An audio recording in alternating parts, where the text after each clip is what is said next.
नमस्कार, आप लोगों का स्वागत है हमारे YouTube चैनल शिक्षा सबको में। हम लोग NIOS की उच्चतर माध्यमिक कक्षा यानी इंटरमीडिएट का अर्थशास्त्र विषय पढ़ रहे हैं। इस विषय के अंतर्गत हम लोग आज जो प्रारंभ करने जा रहे हैं वो मॉड्यूल 6 है, जिसका कि शीर्षक है उपभोक्ता का व्यवहार। तो ये जो मॉड्यूल है इसमें हम उपभोक्ता के व्यवहार के संबंध में बात करने वाले हैं। कैसे? जो हम पहला इसका चैप्टर पढ़ेंगे इस मॉड्यूल के अंदर, जो पहला चैप्टर है वो है अध्याय 14, जिसका शीर्षक है उपभोक्ता का संतुलन। तो ये उपभोक्ता का संतुलन क्या है, ठीक है ना, हम किस संदर्भ में बात कर रहे हैं कि उपभोक्ता का संतुलन आपको पता है संतुलन क्या होता है, ठीक है ना। इसको आप इंग्लिश में बैलेंस बोलते हो। तो जैसे आपने सीसॉ का गेम देखा होगा, जिसमें कि दो लोग इधर उधर बैठते हैं एक सीसॉ के, ठीक है ना, और वो एक बार जब उनके बीच में जब ज़्यादा वो हिल नहीं रहा होता है सीसॉ, वो बीच में आ जाते हैं। अगर दोनों एक बराबर के वेट के लोग हैं तो वो बीच में आ जाता है, ठीक है। इस तरीके से बिल्कुल बैलेंस अपने आप को कर लेता है, ठीक है ना। तो उसको संतुलन कहा जाता है। ये संतुलन की स्थिति होती है, ठीक है। तो यहाँ क्या है, वस्तुओं और सेवाओं का जो आवश्यकताओं की, आपको पता है वस्तु और सेवाएं जो होती हैं वो आवश्यकताओं की संतुष्टि के लिए उपयोग की जाती हैं। तो जब हम उनको आवश्यकताओं की संतुष्टि के लिए उपयोग उनका करते हैं तो वो जो उपयोग है उसका वो उपभोग कहलाता है, ठीक है ना, कंजम्पशन कहलाता है। वो जो यूज़ है उसको हम कंजम्पशन बोलते हैं, इनकी उपभोग बोलते हैं। तथा जो आर्थिक करता है, जो वस्तुएं और सेवाएं खरीदता है, जिसको उपभोक्ता कहते हैं, ठीक है ना, उसको उपभोक्ता कहा जाता है। जो आर्थिक करता है, जो सामान खरीदने का काम कर रहा है अपने कंजम्पशन के लिए, अपने उपभोग के लिए, उसको उपभोक्ता कहा जाता है। जो उन वस्तुओं का उपभोग कर रहा है, वस्तुओं या सेवाओं का। तो जब कोई उपभोक्ता कोई वस्तु या सेवा खरीदता है तो उसका मुख्य उद्देश्य अपनी आय को खर्च करके दी गई बाजार कीमत पर वस्तुओं की खरीदी गई मात्रा से अधिक संतुष्टि प्राप्त करना होता है, ठीक है।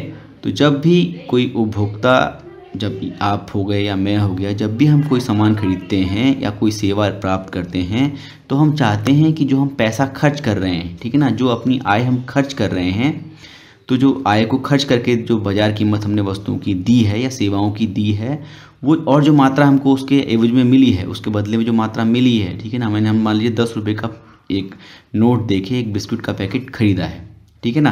तो मान लीजिए 50 ग्राम का बिस्कुट का पैकेट मुझे मिला है। तो जो खरीदी गई मात्रा है उससे अधिक संतुष्टि हमको प्राप्त करना होता है। हमारा ये उद्देश्य रहता है कि हम 10 रुपये में मैक्सिमम संतुष्टि प्राप्त कर पाएँ। अब ये संतुष्टि क्या होती है? ये संतुष्टि दिमाग की होती है, ठीक है ना, आपकी चेतना पर निर्भर करती है, ठीक है ना, कि आप कितनी चीज़ में कितना संतुष्ट हो पाते हैं। लेकिन कोशिश आपकी हमेशा ये रहती है कि आप इस संतुष्टि को ज़्यादा से ज़्यादा बढ़ाएं, ठीक है। तो ये जो पाठ है हमारा, इसका उद्देश्य क्या है? इसका उद्देश्य है हमारा इस पाठ को पढ़ने का पहला उद्देश्य है उपभोक्ता के संतुलन का अर्थ समझ पाएंगे। तो हम इस पाठ को पढ़कर उपभोक्ता के संतुलन का क्या मतलब होता है वो जान पाएंगे। फिर हम उपयोगिता, सीमांत उपयोगिता तथा कुल उपयोगिता का अर्थ समझ पाएंगे। हम उपयोगिता, सीमांत उपयोगिता और कुल उपयोगिता के बारे में बात करेंगे। उपयोगिता को इंग्लिश में यूटिलिटी बोलते हैं, ठीक है ना। तो यूटिलिटी के बारे में पढ़ेंगे, मार्जिनल यूटिलिटी के बारे में पढ़ेंगे और टोटल यूटिलिटी के बारे में पढ़ेंगे। कुल उपयोगिता और सीमांत उपयोगिता के मध्य संबंध को समझ पाएंगे कि जो टोटल यूटिलिटी होती है और जो मार्जिनल यानी कि सीमांत उपयोगिता है उसके बीच में क्या संबंध होता है वो भी समझ पाएंगे। फिर हम ह्रासमान सीमांत उपयोगिता नियम की व्याख्या कर पाएंगे। तो एक होता है law of diminishing marginal utility, ठीक है ना, यानी कि सीमांत उपयोगिता धीरे धीरे घटती जाती है, ह्रास होता जाता है उसका। ह्रास मतलब कम हो जाना, ठीक है ना। तो उस नियम की व्याख्या भी हम कर पाएंगे इस पाठ को पढ़ने के बाद। फिर उपयोगिता विश्लेषण पर आधारित उपभोक्ता के संतुलन को समझ पाएंगे और अनधिमान वक्र, ठीक है ना, इसको इंडिफरेंस कर्व बोलते हैं इंग्लिश में, अनधिमान मानचित्र, बजट रेखा, बजट सेट तथा प्रतिस्थापन की सीमांत दर, ठीक है ना, मार्जिनल रेट ऑफ सब्स्टिट्यूशन, प्रतिस्थापन दो वस्तुओं के बीच में या दो वस्तु से अधिक के बीच में, उसका अर्थ समझ पाएंगे। अनधिमान वक्र तथा बजट रेखा का उपयोग करके उपभोक्ता के संतुलन को समझ पाएंगे। तो ये सारी चीज़ें ये हमारे उद्देश्य हैं ये चीज़ें हम इस पार्ट को पढ़ने के बाद हमको समझ में आ जाएंगी। तो ये मेरा व्हाट्सएप नंबर है, आप इस पर मेरे से संपर्क कर सकते हैं मैसेजेस के थ्रू, और साथ में आप चाहें तो मुझे 6 से 7 के बीच कॉल भी कर सकते हैं। ये हमारा इंस्टाग्राम आईडी है, इस पर भी आप हमें मैसेजेस के थ्रू कांटेक्ट कर सकते हैं। तो सबसे पहला जो टॉपिक आता है वो आता है उपभोक्ता के संतुलन का अर्थ, ठीक है ना। तो संतुलन से अभिप्राय विश्राम की उस अवस्था से होता है जहाँ परिवर्तन की प्रवृत्ति नहीं होती है। जैसे मैंने आपको सीसॉ का एग्जाम्पल दिया था, जब तक ये सीसॉ ऊपर नीचे हो रहा है तब तक ये संतुलन में नहीं है, ठीक है ना। आप सीसॉ ले लें या फिर जो तराजू होता है जिस पे कि आप सामान तुलवाते हैं, ठीक है ना। पहले इस टाइप के तराजू चलते थे, तो इसमें बीच में डंडी से पकड़ता था वो आदमी और ये ऊपर नीचे होता था। तो ये जब बीच में आ जाता था डंडा, ठीक है ना, और स्थिर हो जाता था, हिलता नहीं था, तो वो आता था संतुलन की स्थिति। वो स्थिति होती थी संतुलन की स्थिति। तो संतुलन से अभिप्राय विश्राम की उस अवस्था से होता है जहाँ से परिवर्तन की प्रवृत्ति नहीं होती है, जहाँ परिवर्तन बंद हो जाता है, समाप्त हो जाता है। तो एक उपभोक्ता को संतुलन में तब कहा जाता है जब वो अपने उपभोग के स्तर में परिवर्तन करने का विचार नहीं करता है, अर्थात जब उसको अधिकतम संतुष्टि प्राप्त होती है। तो एक आदमी तब अपना परिवर्तन नहीं चाहेगा जबकि उसको उस सामान से अधिकतम संतुष्टि प्राप्त हो जाए। उस पैसे से, जो उसने पैसा खर्च किया है, उसको जो मात्रा मिल रही है उससे अधिकतम संतुष्टि उसको प्राप्त हो जाए। उसका उद्देश्य भी वही होता है। तो उपभोक्ता के संतुलन का अध्ययन करने के लिए जो 2 मुख्य विधियाँ होती हैं जिसके की आधार पर हम उपभोक्ता के संतुलन का अध्ययन करते हैं, वो जो 2 विधियाँ होती हैं उन विधियों के नाम क्या क्या हैं। पहली विधि होती है संख्यात्मक उपयोगिता विधि या फिर मार्शल का उपयोगिता विश्लेषण, इसको बोलते हैं। दूसरी होती है संख्यात्मक क्रम सूचक उपयोगिता विधि, ठीक है ना। तो हम पहले संख्यात्मक उपयोगिता विधि से प्रारंभ करेंगे। ये जो विधि है संख्यात्मक उपयोगिता विधि, इसका प्रयोग कर उपभोक्ता के संतुलन का जो सिद्धांत दिया था वो सबसे पहले एक अर्थशास्त्री थे, अल्फ्रेड मार्शल। ये एक ब्रिटिश अर्थशास्त्री थे, अंग्रेज थे, और इन्होंने सबसे पहले ये जो संख्यात्मक उपयोगिता विधि थी ये दी थी। तो ये चर्चा करने से पहले कि ये उपभोक्ता का संतुलन कैसे प्राप्त करता है इस विधि के माध्यम से, हम पहले पढ़ेंगे कि उपयोगिता क्या होती है, सीमांत उपयोगिता क्या होती है और कुल उपयोगिता क्या होती है, ठीक है ना। सबसे पहले प्रारंभ करते हैं उपयोगिता से। तो उपयोगिता क्या है। उपयोगिता को किसी वस्तु की मानवीय आवश्यकता को संतुष्ट करने की शक्ति के रूप में परिभाषित किया जाता है, ठीक है ना। तो कोई भी व्यक्ति किसी भी मानवीय आवश्यकता को कितना संतुष्ट कर पा रही है वो उसकी उपयोगिता है। कोई भी वस्तु, ठीक है ना, जैसे पानी का गिलास कह सकते हो आप, पानी कह सकते हो, ठीक है ना, या फिर कुछ भी, कोई भी वस्तु जो आप ले रहे हो, जैसे आप साबुन ले रहे हो, ठीक है ना। तो साबुन की क्या उपयोगिता है। साबुन की उपयोगिता है आपके शरीर को स्वच्छ करने के लिए, ठीक है ना। तो आपके शरीर को स्वच्छ करके आपको संतुष्ट करेगा वो। तो जितना अधिक स्वच्छ कर पाएगा उतनी अधिक संतुष्टि आपको प्राप्त होगी, ठीक है। समझ पा रहे होगे ना। जैसे भी आप सैनिटाइज़र यूज़ कर रहे थे तो कह रहे थे, कुछ लोग कह रहे थे कि ये सैनिटाइज़र ज़्यादा इफेक्टिव नहीं है, तो आप ऐसा सैनिटाइज़र चाह रहे थे जो कि ज़्यादा से ज़्यादा इफेक्टिव हो, जो कोरोना के जो वायरस है उसको 100% तक ख़त्म कर पाए, ठीक है ना। तो ये संतुष्टि के पैमाने होते हैं अलग अलग। तो किसी वस्तु की उपयोगिता मनोवैज्ञानिक संतुष्टि की कुल मात्रा है। कैसी संतुष्टि। मनोवैज्ञानिक। मैंने आपको बताया कि जो संतुष्टि होती है ये सारी दिमाग का खेल है, ठीक है ना।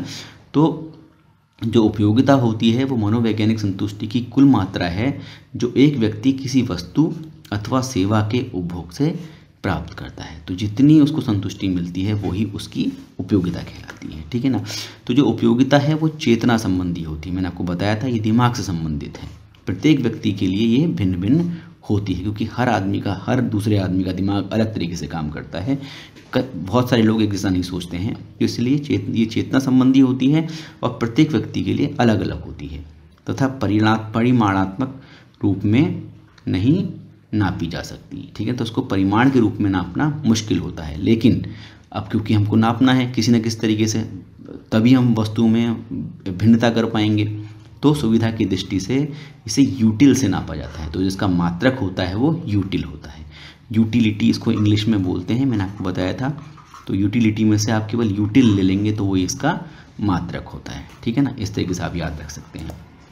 तो मार्शल जो थे, अल्फ्रेड मार्शल, उन्होंने सुझाव दिया कि उपयोगिता का मापन निम्नलिखित सूत्र का उपयोग करके यूटिल को मुद्रा में परिवर्तित करके मौद्रिक शब्दावली में भी करना चाहिए। मतलब कैसे, क्या फार्मूला दिया उन्होंने? ये फार्मूला दिया, मुद्रा में उपयोगिता बराबर होगी यूटिल में उपयोगिता डिवाइडेड बाई 1 रुपये की उपयोगिता। अगर हम बोल रहे हैं कि किसी भी कोई वस्तु है, उसकी यूटिलिटी 10 है, मान लीजिए 10 यूटिल है। कितनी है? 10 यूटिल है।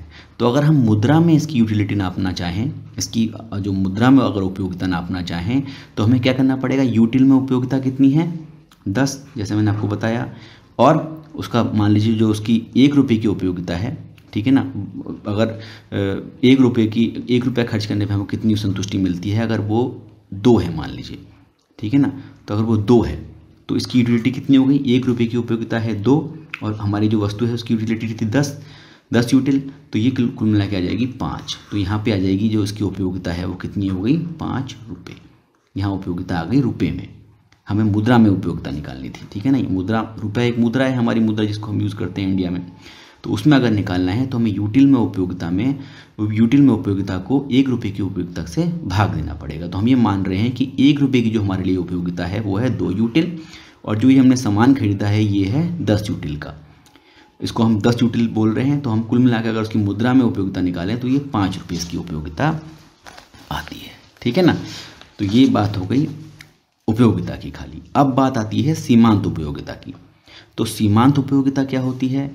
सीमांत उपयोगिता वस्तु की एक अतिरिक्त इकाई के उपभोग द्वारा उपयोगिता में होने वाली वृद्धि है। अगर हम 1 यूनिट बढ़ा दें किसी भी चीज़ की, जैसे अगर हमें भी 1 गिलास पानी पी रहे हैं और हमको मान लीजिए 10 यूटिल की यूटिलिटी मिल रही है, 10 यूटिल की उपयोगिता मिल रही है, तो अगर हम दूसरा गिलास भी पानी का लेंगे तो वो हमें 10 यूटिल की यूटिलिटी नहीं देगा, ठीक है ना। वो हमको मान लीजिए 8 की यूटिलिटी देगा, ठीक है ना। तो कितना हो गया? 10 + 8 18 हो गया, ठीक है ना। तो यहाँ अगर हमें मार्जिनल यूटिलिटी निकालनी है तो हमें ये जो अभी 1 गिलास था, यहाँ पे 1 गिलास और बढ़ गया, एक अतिरिक्त इकाई हमने यहाँ बढ़ाई, उसके उपभोग से हमें कितनी यूटिलिटी मिली? 8 मिली। तो ये जो 8 है ये दूसरे गिलास की सीमांत उपयोगिता है, क्योंकि इससे कितनी वृद्धि हुई? कुल उपयोगिता में 8 की वृद्धि हुई। उपयोगिता कितनी हो गई? 10 + 8 यानी कि 18 हो गई। अब आपको ये लग रहा होगा कंसेप्ट कैसा है, थोड़ा अजीब सा लग रहा होगा, लेकिन इसको ऐसे ही नापते हैं। आप अपनी संतुष्टि को अगर किसी तरीके से भी आपको बताना है तो वो आप इस मेथड का उपयोग करके बता सकते हो। वैसे बताना बहुत मुश्किल है, ठीक है ना, कोई भी, और ये सबके लिए भिन्न भिन्न हो सकती है। ऐसा कुछ नहीं है कि आपको एक गिलास पानी की उपयोगिता 10 लग रही है और मेरे को 15 लग रही है, ठीक है। तो हो सकता है, बिल्कुल हो सकता है। क्यों? क्योंकि जो उपयोगिता है वो चेतना संबंधी है, ठीक है ना। वो हर किसी की अलग अलग हो सकती है, बिल्कुल हो सकती है। हर किसी के, वो सब्जेक्टिव मैटर है, ठीक है ना, पर्सन टू पर्सन डिफर करेगा, हर आदमी के लिए अलग अलग हो सकता है। तो सीमांत उपयोगिता वस्तु की एक अतिरिक्त इकाई के उपभोग द्वारा कुल उपयोगिता में होने वाली वृद्धि है। इसे किसी वस्तु की अंतिम इकाई के उपभोग से प्राप्त उपयोगिता के रूप में भी परिभाषित किया जाता है। मतलब कोई भी अगर वस्तु हम यूज़ कर रहे हैं, उसकी जो अंतिम इकाई हमने यूज़ करी है, उसके उपभोग से प्राप्त होने वाली उपयोगिता के रूप में भी सीमांत उपयोगिता को परिभाषित किया जाता है। अब मान लीजिए मैं एक उदाहरण आपको देता हूँ।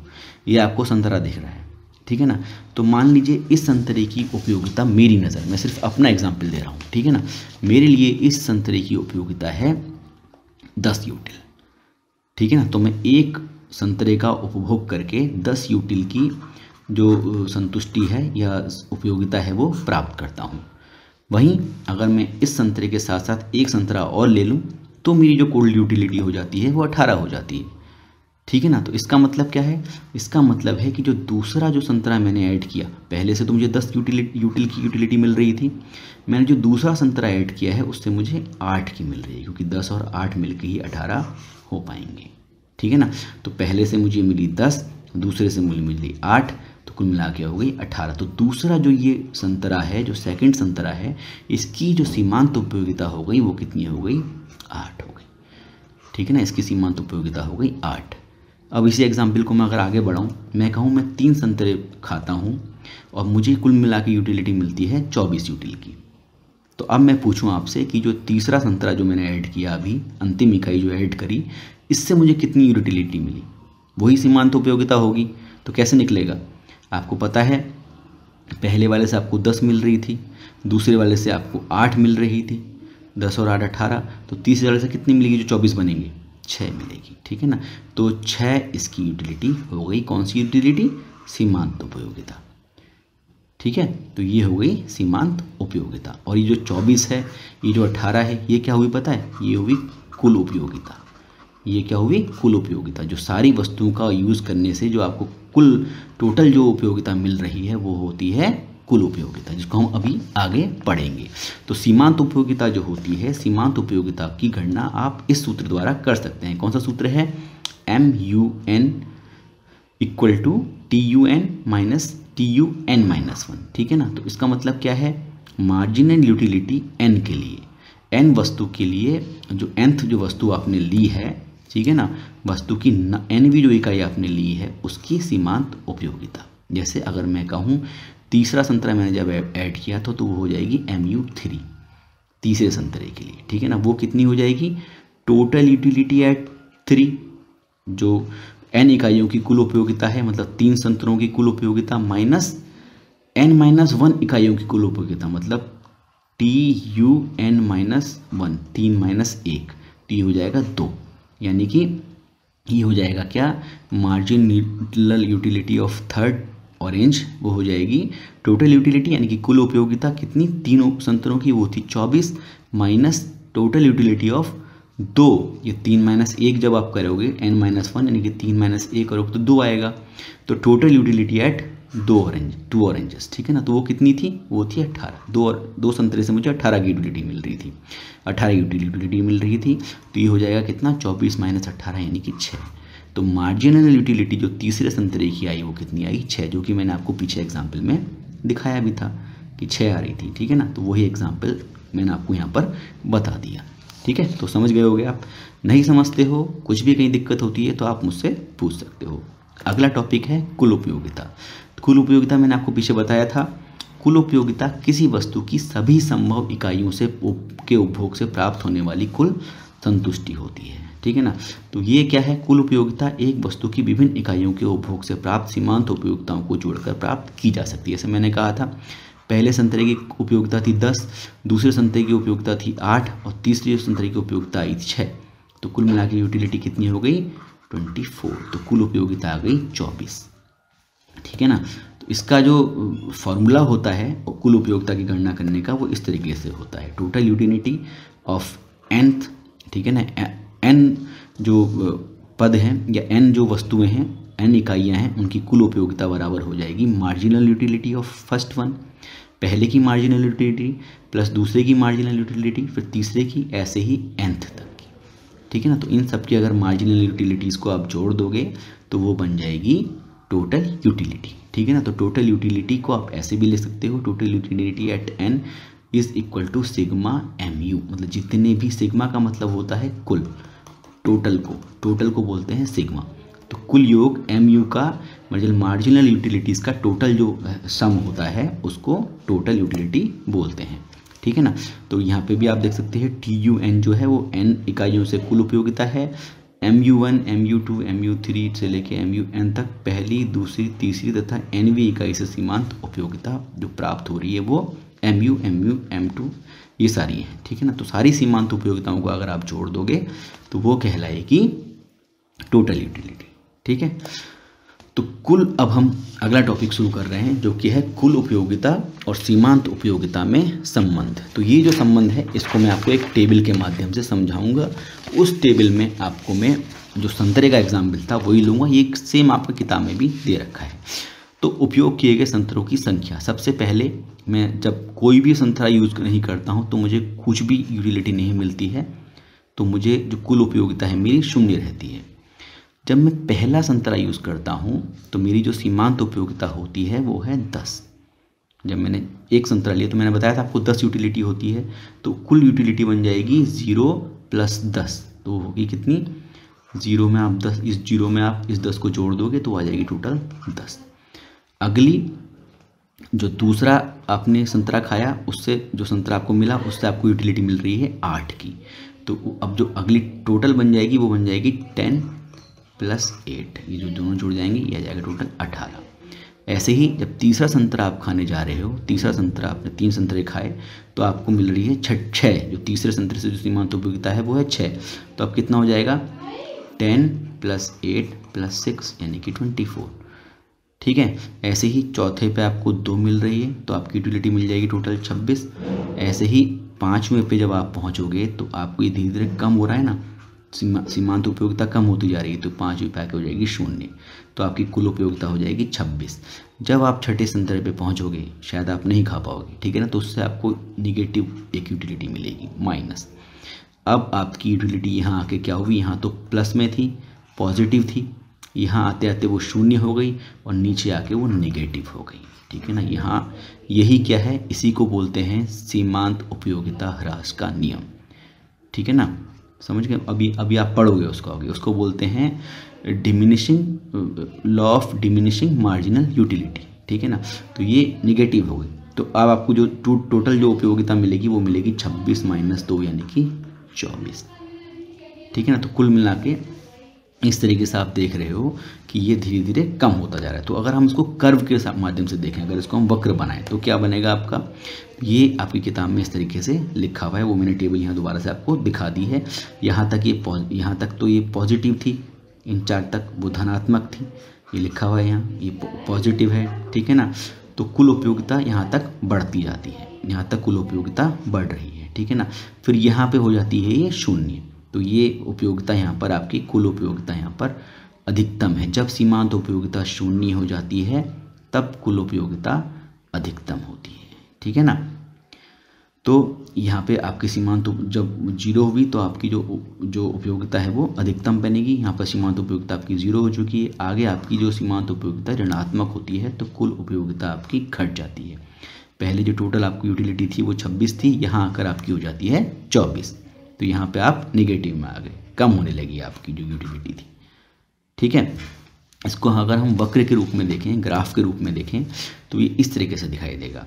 ठीक है ना, जब आप पहला संतरा खाते हो, जब 0 खा रहे हो तो 0 यूटिलिटी है। जब पहला संतरा खाते हो तो A पॉइंट आपको मिलता है। ठीक है ना, ये जो A पॉइंट है इस पर आपको 10 उपयोगिता मिलती है, 10 यूटिल मिलती है। ठीक है ना, तो यहाँ से 10 उपयोगिता के बाद फिर आप जब बढ़ते हो ये इसमें 2 ग्राफ हैं, एक है TU, ये जो मैं दिखा रहा हूँ ये वाला है TU टोटल यूटिलिटी का ग्राफ है, और ये जो नीचे की तरफ जा रहा है वो है मार्जिनल यूटिलिटी का ग्राफ। ठीक है, यहाँ पे लिखा हुआ है MU और TU। तो जो TU आप देख रहे हो ये धीरे धीरे बढ़ती है, हर संतरे के साथ TU बढ़ रही है। यहाँ पर जाके TU कांस्टेंट हो जाती है 26 पर जाके, जहाँ पे 26 था, उनको 26 यूटिलिटी मैक्सिमम मिली थी, वहाँ से फिर ये कम हो जाती है, ये 24 वाला पॉइंट आ गया। आप अगर वहाँ से टेबल देखोगे ना तो वहाँ से आपको समझ में आ जाएगा। 2 पे जो यूटिलिटी थी वो बढ़ के हो जाती है 18।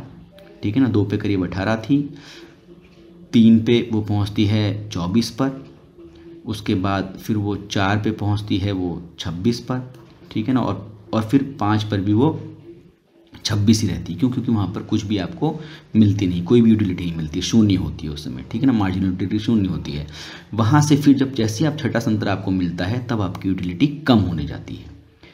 ठीक है ना, वहाँ से निगेटिव हो जाती है। तो यहाँ से जो कर्व है यहाँ तक ये बढ़ता हुआ जाता है, यहाँ से फिर ये नीचे जाने लगता है इस पॉइंट के बाद से। और जो मार्जिनल यूटिलिटी है इसका कर्व तो यहाँ 0 होता है 5 पर जाके, जब मार्जिनल यूटिलिटी 0 होती है। तो जब मार्जिनल यूटिलिटी 0 है उस समय टोटल यूटिलिटी मैक्सिमम होगी, ये याद रखना है आपको। ठीक है ना, ठीक है। उसके बाद जब मार्जिनल यूटिलिटी निगेटिव में जाएगी तो टोटल यूटिलिटी कम होती जाएगी। ठीक है ना, और जब तक मार्जिनल यूटिलिटी पॉजिटिव है तब तक टोटल यूटिलिटी बढ़ती जाएगी। ये 3 चीज़ें आपको याद रखनी है, पहली कंडीशन, दूसरी कंडीशन और तीसरी कंडीशन। जब तक पॉजिटिव है, जब तक ये पॉजिटिव है, मार्जिनल यूटिलिटी यहाँ तक पॉजिटिव थी, तो जो टोटल यूटिलिटी है वो बढ़ रही है, ये धीरे धीरे बढ़ती हुई जा रही है, दिख रही है आपको। ठीक है ना, जैसे ही ये माइनस हुई आपकी टोटल यूटिलिटी कम होने लगी। क्यों? क्योंकि घटने लगी है अब। ठीक है ना, उसमें से आप मार्जिनल यूटिलिटी को घटाते हैं, घटाते हुए चलते हैं। तो इस जो कर्व था इसके संबंध में एक बात तो ये है कि जो MU है, जो मार्जिनल यूटिलिटी है, वो टोटल यूटिलिटी में परिवर्तन की दर को दिखाता है। इसका अर्थ क्या है कि जब तक सीमांत उपयोगिता धनात्मक है, जब तक वो पॉजिटिव है, कुल उपयोगिता में वृद्धि होती है। सारणी में ए बी के विस्तार के बीच सीमांत उपयोगिता कम हो रही है लेकिन धनात्मक है। जब तक जो ए बी है वो बढ़ता है, ठीक है ना, जब तक वो ए बी जहाँ तक फैला हुआ है वहाँ तक तो आपकी जो टोटल यूटिलिटी है, मतलब कहने का ये है ए पॉइंट तो यहाँ था मार्जिनल यूटिलिटी का जो था, और बी पॉइंट वो था जहाँ पे उसने शून्य को काटा था, ठीक है, जहाँ पे उसने शून्य को काटा तो यहाँ तक इस पॉइंट तक जो टोटल यूटिलिटी थी वो बढ़ती हुई जाती है, यहाँ तक वो बढ़ती है, ए से बी के बीच में वो बढ़ती हुई जाती है, वहाँ से फिर नीचे गिरना शुरू होती है, ठीक है ना। तो यहाँ से यहाँ तक हम कहेंगे कुल उपयोगिता घटती दर से बढ़ रही है, ठीक है ना। दर कम हो रही है, ठीक है ना, उसके बढ़ने की दर धीरे धीरे कम हो रही है। जो दर को दिखाता है वो कर्व दिखाता है। अगर ये कर्व इस टाइप से हो तो इसके बढ़ने की दर ज़्यादा है। अगर ये कर्व नीचे की तरफ को ऐसे आए, नीचे की तरफ ऐसे ढलान बना के आए तो उसका मतलब उसकी दर कम होती जा रही है, ठीक है।